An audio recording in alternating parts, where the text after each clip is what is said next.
Mr. Linson, President Emens, Mr. Bracken, honored guests at the head table and honored guests at the table here, alumni, faculty, and friends. This is a hard task this evening because I've had so much help in writing this paper. You'd meet someone, well, you're not going to reminisce, are you, tonight? And someone else said, you're not going to tell those old jokes again, are you, that you've told so many times? And I've had to do a lot of revising. But I do want you to know that I've enjoyed preparing this little presentation this evening. One can't be around a place for 37 years without reminiscing. One can't even be around a place for this long without seeing folks that remind him of events that have happened down through the years. I did pick up a little verse from Bennett Cerf. I don't know whether you folks like to read Bennett or not, but once in a while he does come up with one pretty good. And this I picked up: if we can remember so many old jokes with all the details that mold them, why can't we recall with comparable skill the number of times that we've told them? I sort of like that. I might say that if you haven't retired, or if you haven't been aren't about to retire, you got something waiting for you, because you know what they all say? Well, what you going to do? Now, Ed Linson asked me, Langus. Ed Langus asked me one day what I was going to do, and I said, are you just trying to make conversation, or do you want to know? And he said he wanted to know, so I took him through the first 18 months, and he said he'd had enough. Now, I had thought that I wouldn't tell any of those Pike County stories, but I have one very famous fan here sitting down here in front of me, and Marie Fraser, and she thinks that this wouldn't be right if I didn't tell a joke or two, and so I'm going to get those out of the way early and then get into the serious part. On this matter of making conversation, I'm reminded of two old fellows down in one of the southern counties of the state. Came an awful hard rain one Saturday afternoon, and Elijah went up to visit Arnold Engler. Now, this is a real story, folks. And Arnold was sitting in the lean-to kitchen with the back door open and spitting tobacco juice out into the backyard, and Elijah came around the house and said, hi, Arnold. Arnold said, hello, Elijah. And then they started making conversation. Elijah said, that was an awful big rain we had. Arnold said, it really was, Elijah. He said, you see that barrel out there in the backyard with both heads out of it? And you see that 2-inch bunghole straight up? He said, when that rain was coming down the hardest, it was raining in that 2-inch bunghole fashion that could run out both ends of that barrel. Elijah looked at Arnold and said, Arnold, I can't believe that. Arnold said, Elijah, did I ever lie to you in my life? Elijah said, no, you never have. Now, I think the modern mathematicians could figure out just how that could happen, or maybe P.D. Edwards out there could tell us how it could rain in a 2-inch hole fashion run out at both ends of a barrel. Another good story that I've always liked, and I think I like this story because I understand when you retire, your funds are cut down some, so you're going to have to be more Scotch than you've been otherwise. And I think the best Scotch story that I ever heard was the story of Uncle John and Aunt Mary. Uncle John had died, and Aunt Mary had gone to live with her nephew and niece. And she was in her last illness. They called the doctor, and the doctor went up to see Aunt Mary, and she said, "Now, doctor, I want to know just how many more days I have to live." He said, "Well, Aunt Mary, you're in your last illness." And she said, "Well, that's what I wanted to know. I wanted to know when it was going to be over." And so, as he left, the nephew and niece said to the doctor, "Is she going to get well?" And he said, "No, she's not." So after he left, they went up to see Aunt Mary, and Aunt Mary was looking very happy about the occasion, but the niece was crying, and Aunt Mary said, "I see that he's told you the good news." And she said, "Well, Aunt Mary, we've always enjoyed you so much around here, and this is just awful." Well, Aunt Mary said, "Now, it'll be all right." Said, "I'm old, and you'll get a few years when you don't have to take care of me and enjoy yourself." So now I'll tell you what I want you to do. I want you to go there to the closet and get that long black dress and bring a pair of scissors and come here to the bed. She took the pair of scissors and cut about 3 yards of the back panel of the black dress out and said, "Now I want you to take this and make a dress out of it for yourself." And the niece stood there and wept and said, "I just can't do it. I just can't think about doing that sort of thing." And Mary said, "Well, why?" "Why," she said, "I can't think of you going up the golden stairs with the whole back of your dress out." And Aunt Mary said, "Now, just don't you worry about that. They won't even be looking at me. I buried Uncle John without his trousers on."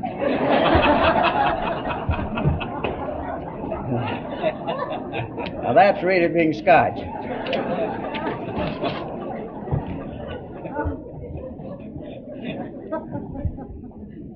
From then to now, a commitment to teacher education. The history of Ball State really divides itself into two parts. The first, 1918 to 1945, and the second, 1945 to 1968. Now, I'm not going to take you through to 1968 tonight. I'm just going to stop off tonight. I say 1968 because the administration of President John R. Emens is an era all of its own. The enrollment had hung at 800 to 1,000 for 20 years or more, and when he came, the records show 1,009 as the exact figure. Then, with the war over and GIs returning and expansion beginning, most of the material and student growth has taken place since President Emens came. All but 15 of the present faculty members have been chosen under his administration, and the faculty, for the most part, makes the university. Whatever credit for a good or poor faculty, President Emens had a strong hand in its selection. The 11,000 plus students represent the growth during the 21 years. It has been a most phenomenal growth.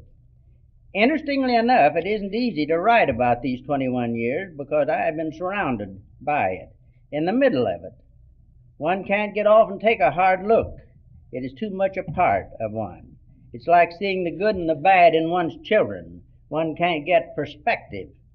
So like an old man who can remember what he did on his 12th birthday, but can't remember what he had for breakfast, I'm going to devote a heavy portion of my paper to the first 27 years. I did not know President Parsons personally, but I did know President Hines, President Burris, and from then on, as well as I can know, after those two, as well as I can know any one of my professional friends. President Burris visited me in a student teaching class in 1923, and it makes sort of a Ripley story to have me be the first principal of the school named for him and whose idea it was to have the laboratory school. I think that's quite interesting, don't you? I want to make it clear that I'm talking tonight from an angle that I've chosen to take, that I quote passages that I like and that help me to make my case, that I am featuring Ball State as a teacher education institution of the first order that has won national recognition as a teacher's college. It has not won national recognition as a great university, and that recognition still is to be won. It has the potential, but with 80% of the baccalaureates graduating in teaching, 98% of the master's degrees in teacher education, and 100% of the 6-year and doctoral degrees in teacher education, we cannot lose sight of the fact that our greatest claim to fame yet is in teacher education. I believe in teacher education, and if it appears I am talking from a position of prejudice, I am, because I have devoted my whole professional life to it. I speak with pride, and I've been privileged to work with all the personalities that I shall call by name in this paper. And if I leave out anyone, I'm sorry, because today it's a long bunch of them. Now is June the 4th, 1966. Then was April the 4th, 1918. For almost 50 years, Ball State's history and purpose has been one of a strong self-assignment by design and organization to provide teachers for the schools of this state. In 1870, a normal school was established in Terre Haute with a designated purpose of training teachers. The statute which created the normal school expressly said the function of the normal school is that of preparing teachers. History records that early in the year of 1918, Muncie became the site of a second normal school when the 5 Ball brothers presented a gift of nearly $500,000 worth of land and buildings to the state. Now, they didn't give quite that for it, but that's what it was worth. President Parsons of Indiana State Normal School, Terre Haute, speaking at the 51st Founders Day of the State Normal School System in Muncie on January the 7th, 1921, with R. Nelson Snyder reporting as a normal school reporter, said, prior to 1870, school teaching has been a loose, slipshod work. There was not a department in any college devoted to teaching, but by an adherence to the idea that a teacher must both know his pupils and his subject, the state normal has been able to put into all schools of Indiana its professional thought. These early efforts to make state normal, Eastern Division, of course, in the state normal system, are reflected in the cornerstone laying of July the 9th, 1922, when President Hines said, beginning of the construction of this science building marks a great day in this institution. With the completion of this building, Muncie Division will have one of the largest and best equipped teachers' colleges in the country, and completion of the 2 new buildings, Science Hall and a gymnasium, will put Muncie Normal well to the front among normal schools in the Middle West. Now, wasn't that a great statement? Early on March the 8th, 1922, at a recognition banquet honoring the 5 Ball brothers, President Hines had said, a gift of this kind to a state institution is noted with interest throughout the country, and I can assure all of those assembled here and elsewhere that this is a great school. Now, you see, it was very unusual for folks to buy an institution and give it to the state. That just hadn't been heard of at that time. Mr. Frank C. Ball, in his modest manner, responded for the other 4 brothers by saying that the training of teachers is a vital work. For teachers, more than those of any other profession, help to make our republic. He followed with, the educational institutions are the very foundation of our state, and the normal schools are probably the most important of all, for the teachers trained here mold the lives and characters of all of our boys and girls. At the 6th commencement of the State Normal Eastern Division on June the 12th, 1924, Thomas R. Marshall, the former governor of the state of Indiana and former vice president of the United States, speaking to the graduating class, said, teaching is the foundation of our government, and teaching is the greatest profession in America. I call teaching the greatest profession because those who enter it get their reward out of their work. Democracy does not rely on brute force, but on education and organized self-control. Democracy cannot exist without our teaching the brotherhood of man. I do not want to teach sectarianism or a division of creeds, but we have the schools teach that mankind needs a God. It is the origin of government, the foundation of the home, and the source of respect for law. Only the schools can provide the basis for this kind of teaching. President Hines, on December the 1st, 1924, at a Founders Day program in Muncie, made a statement which good teachers down through the years subscribed to fully, and which all those dedicated to teacher education have been happy to support all through the years. The school must be made to fit the child instead of the child to fit the school. Teaching is an art, and as such it has techniques peculiar to it. It is upon these techniques that the normal school rests. First, a study of the child to understand the laws that govern his physical, mental, and moral development. Second, the proper subject matter and the proper use of it in the interest of the first first of the child, and secondly, the social order, the community. Our increasing interest in education emphasizes the growing need for professionally trained teachers. It is an undertaking which calls for the biggest and the best that is in us. This can be said in 1966 just as appropriately as in 1924. The school must still fit the child. On April 4th, 1925, Ball College broke its strongest tie with the state normal system when Superintendent Benjamin J. Burris became its first president. President William Lowe Bryan, in giving the charge to Mr. Burris, said, "There may be times as president," and I suspect the gentleman over here to my right, "there may be times as president when it would seem that no one will understand just what you want to do or why you want to do it. But be assured that he who has high purposes, clean ambitions, the capacity for good work, and a friendly word for all will be appreciated, and whatever may be his sense of discouragement at times, he will come to know to the fullest that his works have been worthwhile." Helen Benbridge, Secretary of the Board of Trustees, said the same day upon the occasion, "The teaching profession is coming to be recognized as equal with medicine and other professions, but until it really is equal, we must work unceasingly to make it so." And President-elect Burris, speaking on the occasion of his inaugural, said, "In achieving all the objectives of man, social, cultural, and political, the greatest problem confronting us is that of furnishing a relatively permanent, more mature, and better trained teacher for every schoolroom in our land." The history of the development of normal schools and teachers' colleges throughout America, their vicissitudes, their persistent struggle for support, their fight against the well-established and exclusive academic point of view and against political prejudice are a matter of record. However, the history of the movement for teachers' colleges is the history of public education in the United States and the history of human progress in our leading countries. Interest in the professional teacher follows naturally the interest in the common school. The normal school is a part of the common school system. It is the state's chief institution for preparing teachers. The professional school must not only live, it must grow. It is the chief proponent of the idea that teaching is an art, and upon this concept the education of teachers rests. This is the foundation of the professional training of teachers, and to these ideas we dedicate the future of this school. Now this I liked and believe most strongly. It was true then, it is still true today. Teacher education still is the very foundation of our educational system. Immediately following this address, R. Nelson Snyder pledged the loyalty of the student body and said our Alumni Association must be formed. President Burris asked that one be formed for the express purpose for the advancement of the institution.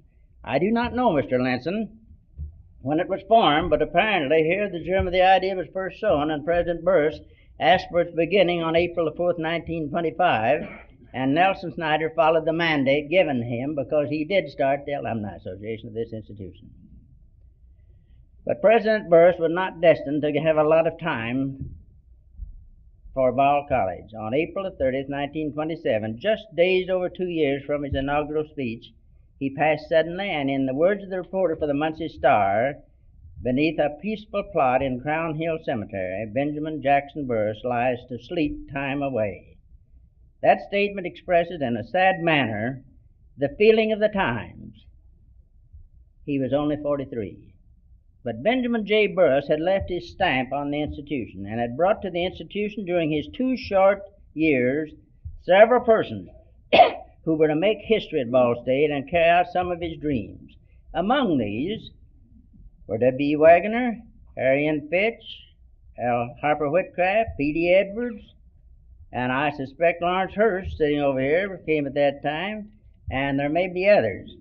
But as many of you know, Dr. O.B. Christie, Paul Williams, Mark Studebaker, Robert DeFollett, Harry Hike, Earl Clippinger, and L.A. Pittenger. President L.A. Pittenger had come prior to Mr. Burris's presidency, and Mr. Pittenger was destined to serve 16 years as president, with Mr. Wagner becoming acting president until President Emens was selected to carry out the presidential duties during the last half of the 50 years that I'm talking about, which you don't need to be reminded will be the golden anniversary of Ball State 2 years from now.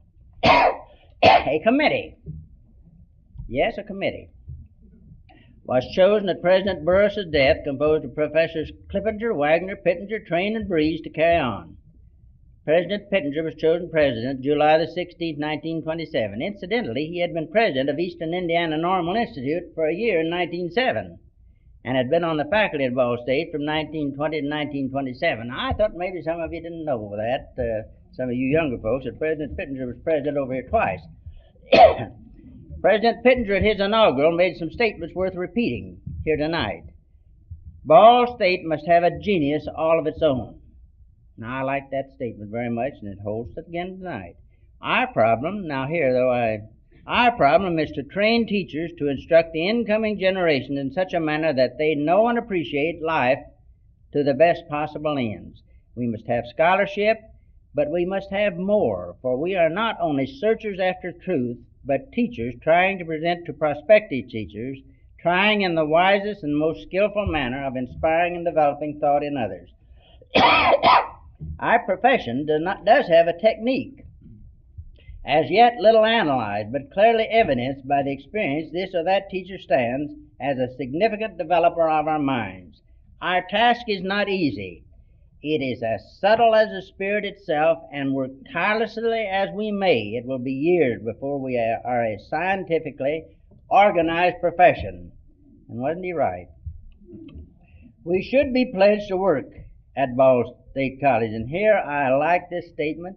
It is better to be bent with toil and to grow crooked of wits to win without working. Isn't that good? Ball State must, I say, have a genius all of its own. It must have the opportunity to evolve and express to the world the product of its creativeness.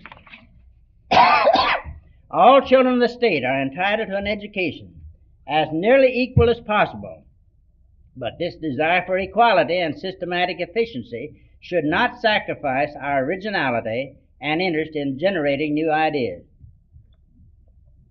Every generation of students coming to this institution should have an opportunity for their own progress and the progress of this institution. President William Lowe Bryan, speaking at this inaugural, used Miss Nebraska Cropsey of the Indianapolis schools as one of Indiana's great teachers, symbolizing the purpose of a teacher education institution such as Ball State. Teaching is not commonplace. It is commonplace only on the surface. Miss Cropsey saw that the actual commonplace life with which she dealt in the school is more wonderful than any recorded philosophy concerning it. She saw that the most homely little urchin, climbing up the ladder of school tasks toward what is possible for a man, is a creature of infinite interest and mystery, baffling and challenging all the powers of science, statesmanship, and religion. And she saw that her business was not belittling business, because all her life she was to look deeper and deeper into the mystery of the child, climbing toward all that is possible for a man. This is the great challenge that the good teacher feels. I will be attending my 37th consecutive June commencement tomorrow evening. At my first commencement, Dr. Charles W. Gilkey of the University of Chicago on June the 7th, 1930, said, I don't know how many of you folk, PD, some of you remember, the atmosphere obtained from great teachers and in classrooms is the pure carbon which endures in education. It is this atmosphere of beauty, truth, and goodness which makes the teacher's college truly great. But the way in which the teacher does a thing is more important than what he does. Teaching is one of the great arts. On May the 9th, 1930, Burris School was dedicated, and upon this occasion, Dean Peckstein of the University of Cincinnati said, the purpose of education is to take a child and lead him on to what he ought to be. This is what the task is when a teacher works with a child. Then came the great financial crash, and for some years, Ball State was to feel the Great Depression as everyone else did. But through it all, not one pay period was canceled. And although salaries were not high, salaries were not reduced until 1936, and then only 10%. But they didn't recover much until our own President Emens arrived on the scene in 1945. He set right to work on them and did it well. Now, probably the best story that came out of the Depression, and one that President Pittenger told all over Eastern Indiana at Farm Bureau meetings, was picked up in 1934 at the North Central meeting in Chicago, and I suspect, President Emens, you were there as I was. Maybe you didn't hear Bill Early. Superintendent Bill Early of Sioux Falls, South Dakota, related that in northwestern Iowa, around Esterville, conditions were just about as bad as they could get. It was the day of the little pig killings, and the experts out of Washington weren't credited with being any smarter than some of them are today. It seems that they sent men out of Washington with guns to kill pigs, cattle, and other farm animals that appeared to be overabundant. And these fellows didn't know one animal from another, but were provided with a brochure of pictures of animals that were on the restricted list. Now, he went back and forth across the counties of northwestern Iowa, and when he saw a field full of animals, he got out his picture book, and he found the picture of the animal in this book. He'd get out and shoot down a lot of them to thin out the number. Everything went well until he found a field full of goats. He was amazed at the number, but even more amazed that he couldn't find a picture of one of them in his brochure. He drove into the county seat and telegraphed his dilemma to Washington. He got back a telegram asking him to describe the animal. He wired back, "They have whiskers, they stink, and their hind ends are naked." He waited for a reply. It came and it read, "Good heavens, man, don't shoot them, they're the farmers."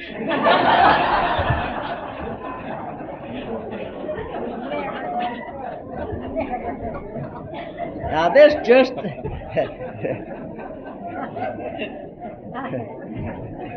about describes the Great Depression here, too, I can tell you. And that's the reason President Pinchot liked it so well.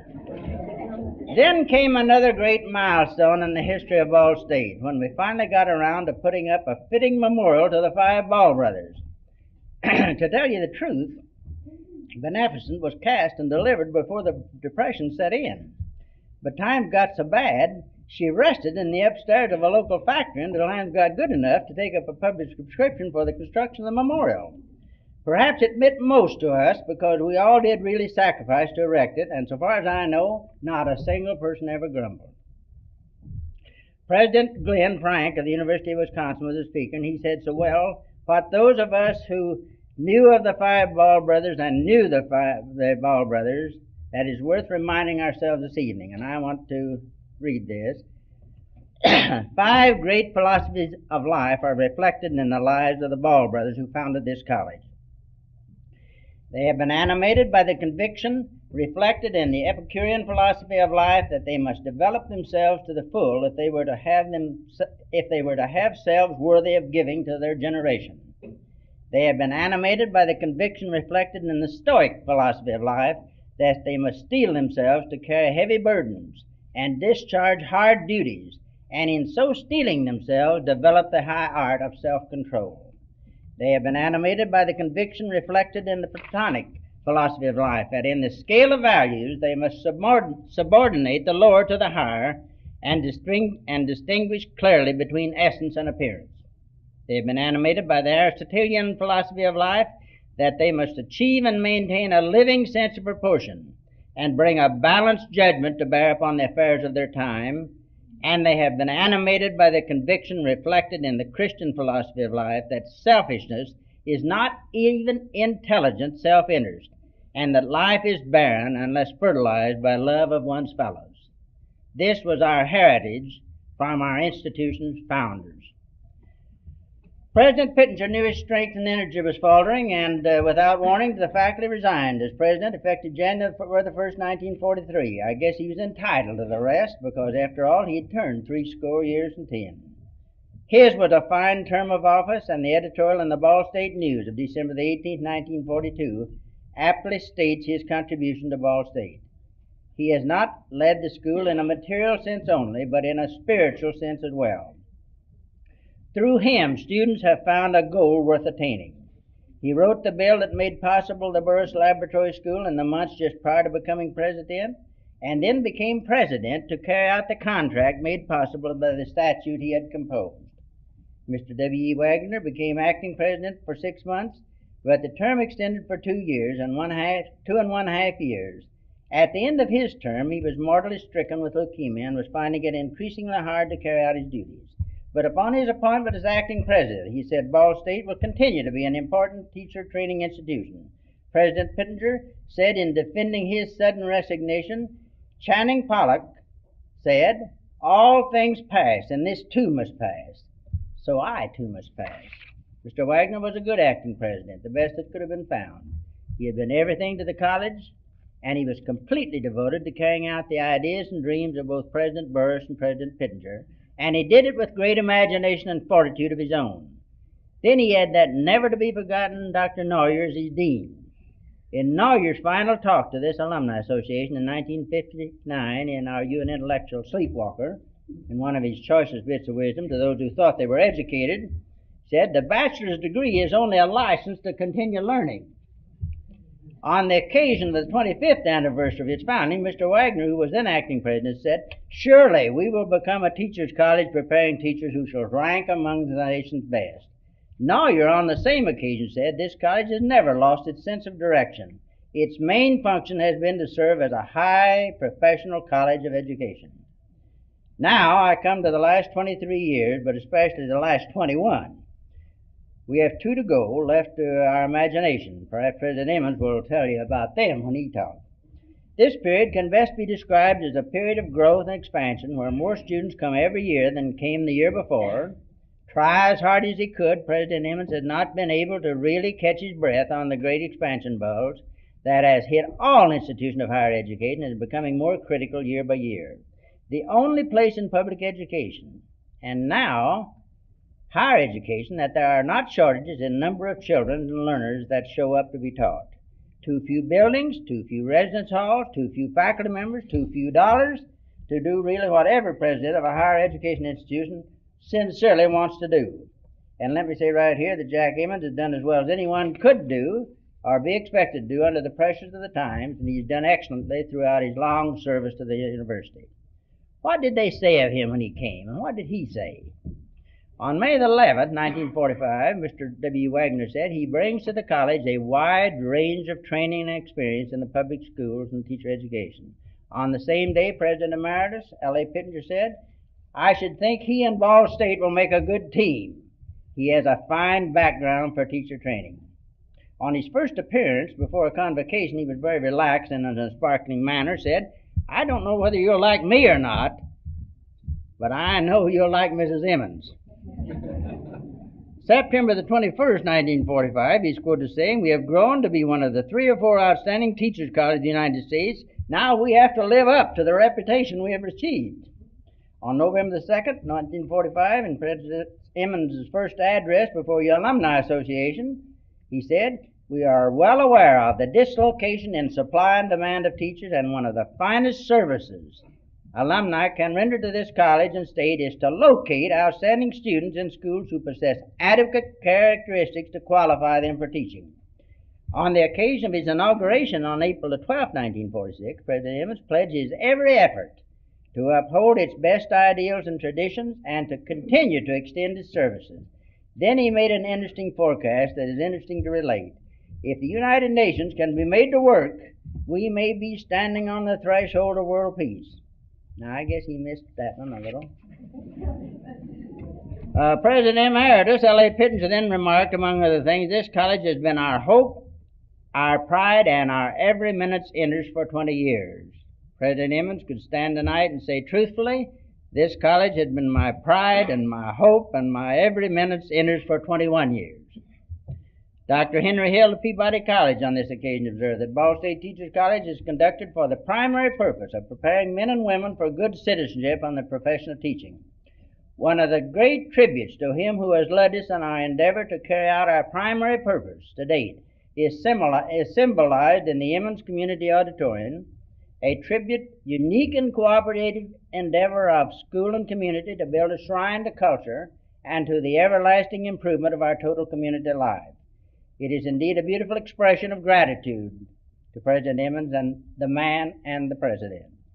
Lastly, in my treatment of President Emens, I relate what is fresh in the minds of all of you when Ball State University was legislated into being. 2 statements stand out above all others to reflect our commitment to teacher education and our purposes.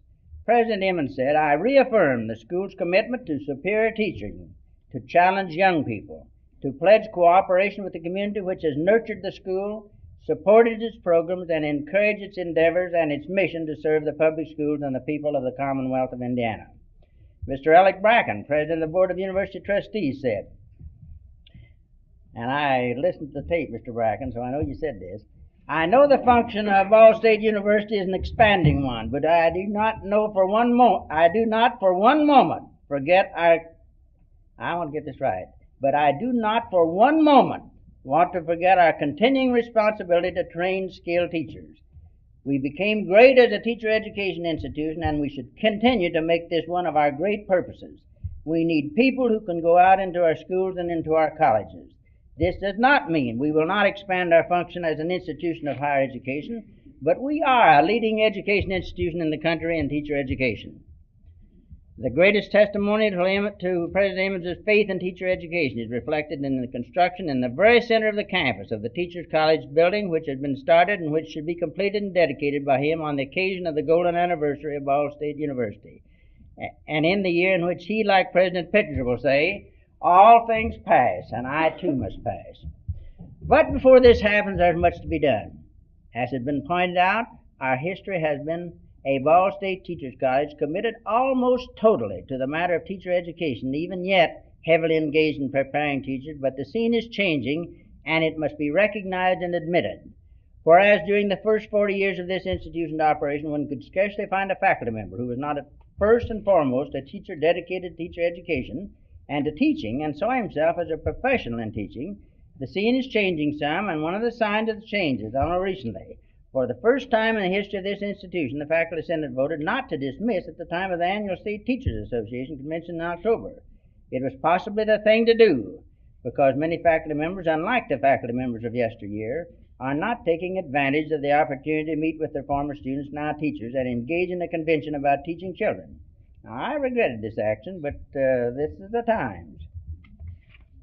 But the real acid test of our continuing commitment to teacher education is upon us in the kind of a contract that is negotiated between the university and the Muncie Community Schools for the expanded facilities for laboratory schools and research and teacher education. We crested the wave of a few years back when many were saying laboratory schools are too expensive. I mentioned earlier that it is a tribute to the faith of President Emens that our facility in the form of Burr School was not weakened.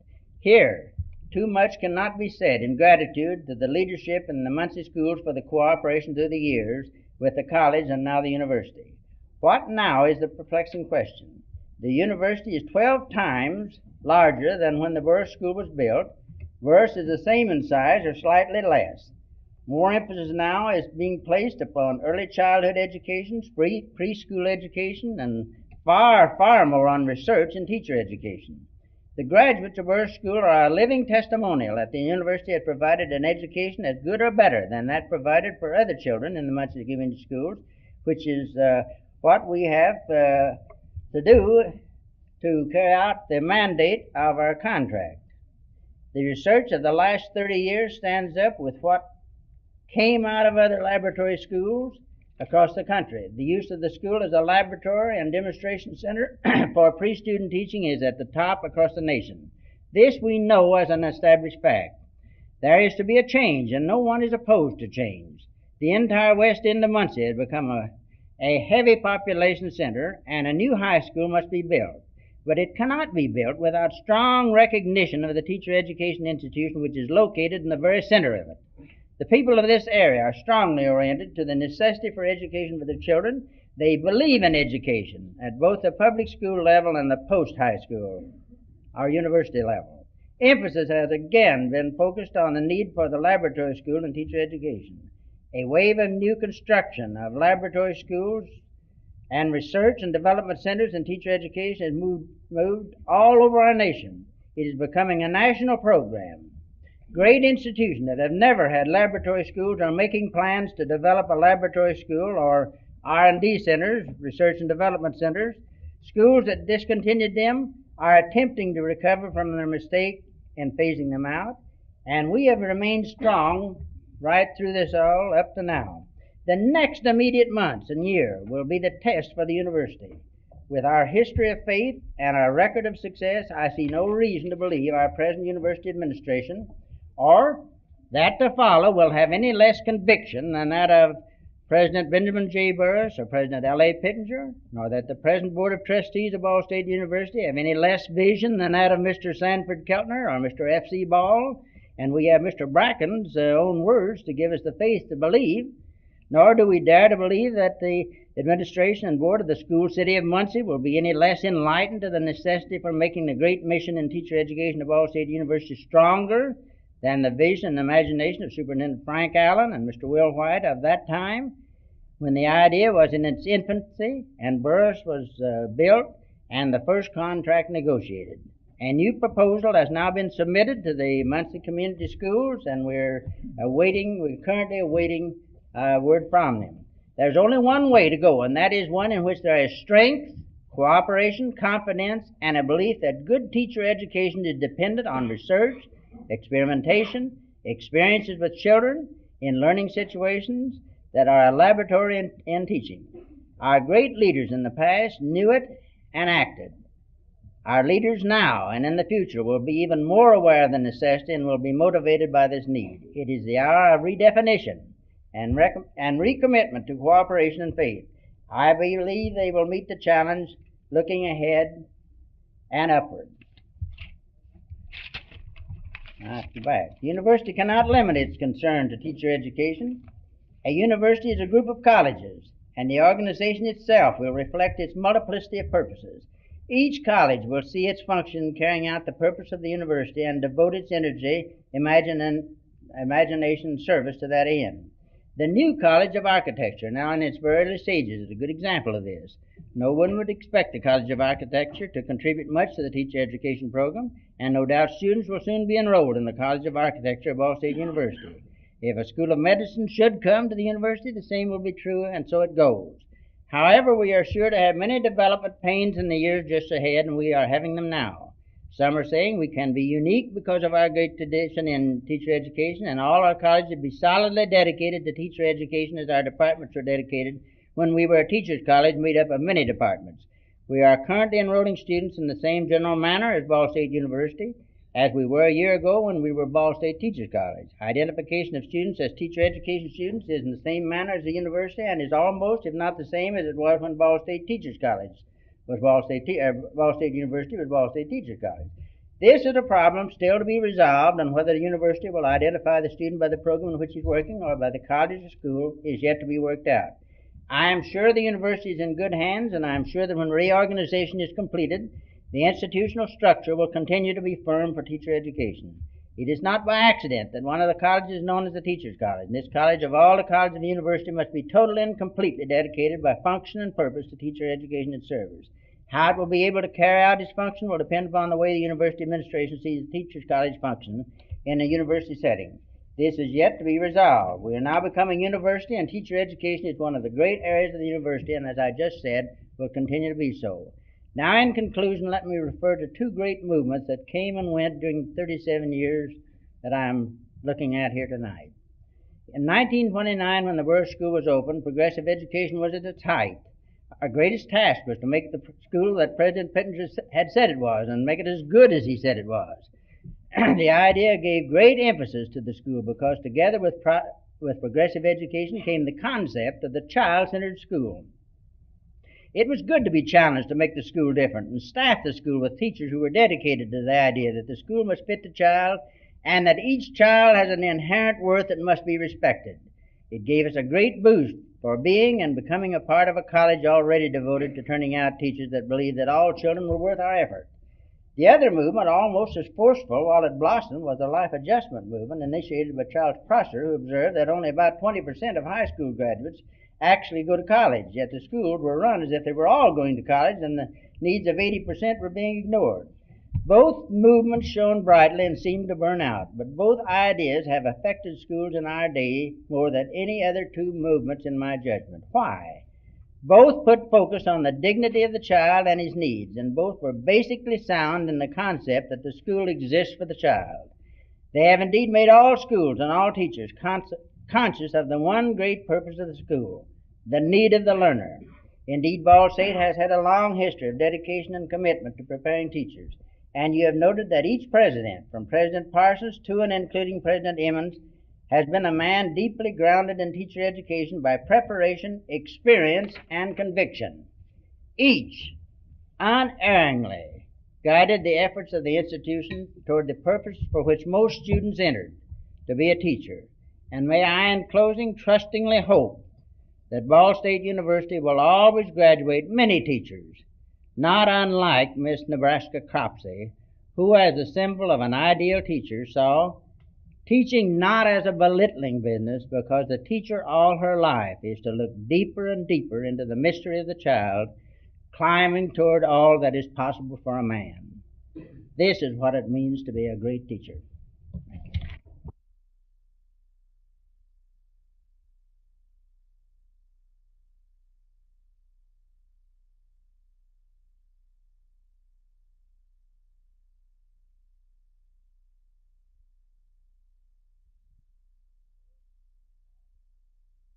Well, Earl and Lee and Bob and other folks here at the head table, and all of you assembled, while Earl was talking, I jotted down here a little note that said this group is almost a perfect example of what the people composition of a university would be. It includes students. It includes graduates, the group who are here from for their 40th anniversary, for the 30th, for the 25th, and for the 10th. It includes the president of the Alumni Association and some of the officers. It includes new graduates, folks who are seniors and who will, after tomorrow, be graduates. And then there are some individuals here who are married to us and consequently are a part of our group this evening. Then we have faculty and administration, both those who are presently faculty members and part of administration, and some of our emeritus group are here. We have the president of the Board of Trustees of the university and the president of the Ball State University Foundation. Now, how could you get more representative group to talk about a university and visit with them than to have a group like that? My subject this evening, as was assigned, was Ball State Today. Earl sort of suggested I might be going on to predict about the future. I don't have to do that. I don't even have to talk about the next 2 years, except I'd like to say this about it, that from the standpoint of buildings, and you see some buildings, and I would like to touch on about 4 things. And one of the easiest things to talk about is buildings, because as you drive around, you can see them. Right now, they get in our way. I had 2 calls yesterday about the dust we were stirring up. Would I please do something about it? One was very kind and said, I don't like to stand in the way of the progress, but isn't there anything you can do about the dust? The buildings, of course, are a part of the process because they're means to an end. And I would like to say this, in 2 years from now, we will be in much better shape, even proportionately speaking, than we are at the present time from the standpoint of buildings. This is partly true, and perhaps the major reason for it being true is that there was a 2-year period in which the legislature didn't appropriate dollars for the construction of buildings, and then there was a year approximately when we had a problem about whether our sales tax dollars could be used for construction. So we had a delay in this period, and we haven't had any new classroom buildings since the physical education building was constructed. But we now have under construction the science building, the nursing education building, and the teachers' college, as Earl has indicated, the education and classroom building. All of these 3 buildings will be ready to use within the next 2-year period. In addition to that, we have a picture for you of La Follette Halls. The first 2 of those units, or 1 unit in 2 parts, one for men and one for women, will be ready this fall. And the balance of the units, which will, the total number of students will be in the building, will house 1,900 students. These will all be ready within a 2-year period. So within 2 years from now, we will be in the best shape, both from the standpoint of classrooms and from the standpoint of residence hall facilities, that we've been at any time in the last 10 years. This in spite of the fact that this next year and the year after that, we will accept at least 1,000 additional students over the number that we had the previous year. Well, this tells you a little about buildings.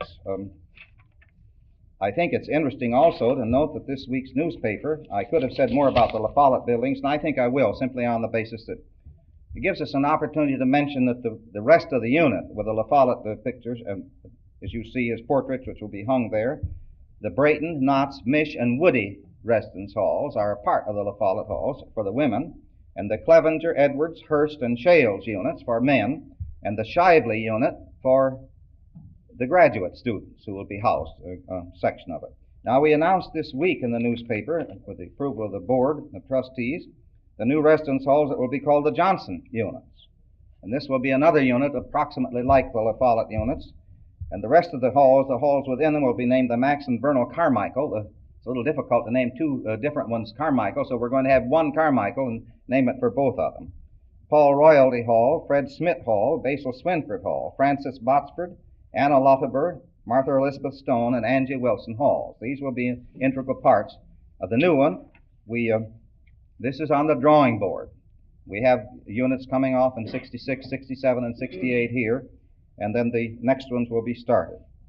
I think it is interesting to note that we have a chiller going up which will air condition some of the buildings. We finished our service and stores building. We have a real addition going on in the library. It's a changeover, old Assembly Hall. When we get all of these that are now under construction completed, we will have spent, actually I could say it this way perhaps better. The present time there's some $22 million worth of construction going up on your university campus. We have the approval now from the governor that we asked for last August and recently obtained for the stadium, and you'll see a picture of the stadium here and we also have approval for the building of swimming pools next to the physical education building. These are at present, you see, on the drawing boards ready to come. The board authorized the taking of bids at its next meeting. The bids for the stadium should come in the 30th of June for our next board meeting. We hope everything comes in at a price that we can afford to build. There are so many problems now in building that you wonder about them sometimes. Another item that I thought you would be interested in was one that Dr. Johnson mentioned. He talked about the additional numbers of dollars that are being made available for research. You see, Earl has mentioned one of the major problems that we have in terms of numbers. When we have 80% of an increased number of graduates, and the percentage has not dropped. In fact, the percentage of the number of people who graduate from Ball State at the baccalaureate level is increasing just a little bit. Several years ago, it was about 78% of the graduates who went into teaching, and then it was 79, and this year it's 81 3/10% of the people who are taking licenses, teachers' licenses. Some of them don't go to teaching immediately. They go into service, they go into graduate work. Some of them get married, but this is a percentage of the people who take it. One of our major problems is how do we have over 1,000 people a year do observation and participation in the Burris Laboratory School. This is what he meant when we said we must write a very favorable contract with the city school system with an increasing number of people at the baccalaureate level who need to have observation and participation. And student teaching, of course, again, when you have 1,000 people a year who are taking student teaching, you have to write contracts or make arrangements not only with the Muncie Public Schools, but many schools throughout the state. And this is a part of our real challenge. It's true that I wanted to mention the research. Individual faculty research, institutes, and workshops. Just this 1 year, run $963,000. These are for upgrading in-service teacher education programs and for doing research in teacher education. The student assistance program from the federal government this year was over $400,000, $441,000. These are the loans to people who, and if they teach, 1/2 of those loans they do not have to repay. Well, one of the remarkable things that came to us this past year was, I should say, one of the most remarkable ones was the fact that, for instance, in the science building and in the nursing education building and in the library, we were able to get federal dollars which don't have to be paid back. These are not loans such as we get for our residence halls, but these are facility grants, $3,319,000. Now let me tell you why I'm most happy about that. Under the present program, if we hadn't gotten these dollars from the federal government, they would have had to been built. These buildings would have had to have been built by student fees. So this is saving our students over the next few years $3,319,000. We think this is a pretty good endeavor. The total number of grants received for research, for facilities, for individual faculty research, for institutes and workshops, and for these funds this 1 year, $4,725,303. I think it's also interesting to note at the same time that this is happening that our foundation, which we established over a period of years and which you have helped to make grow, the total number of dollars we have now received in the 16 years that the foundation has been active is $726,427. Now, of that, over 300,000, approximately 300,000 have been invested in students and in programs on the university campus, some in land, but most of it in students. But if you want to call it the stock portfolio and the property and the trust funds that are still in the foundation as of today, $350,000. Now, we need more in this program, and we most appreciate everything that every alum does, and all of our community members do also. I think it would be interesting also to know that the Student Foundation, which puts its money, by the way, into the Ball State University Foundation after it gets through with the year and works its finances out, the Student Foundation, through programs that they have been putting on in the auditorium and the bike-a-thon and such things as this, have gathered together this year almost $30,000 that they are putting back in to such things as the president of our senior class mentioned, reinvesting it in students and in the university, so that we have a really ongoing program of which I think we have a right to be extremely proud. Well, those were two of the major things I wanted to mention. The buildings, the ongoing program in terms of how we are being able to help more people in more ways and do more of the things we want. I think it would be good also to mention three items of expanding program. Dr. Johnson mentioned the College of Architecture. It's very interesting to me that when the four state institutions of higher education, each one made a bid to the legislature in terms of, and we had studied as carefully as we could, and all of us came up with a statement that there would probably be about 60 people who would want to enroll in architecture, and we built a budget and a program around. There are 160 people who have already applied for the College of Architecture for this fall.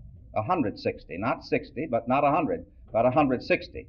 All I can say is that this is going to take one of two things, either a terrific weeding out at the beginning of the junior year, or an impression on the legislature that we need to have a little bit larger appropriation to carry on the kind of a College of Architecture that is available and has a potential here.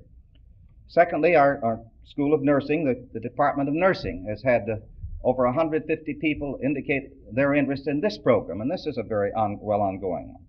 The other one that I want to mention is the continuation in the teacher education program.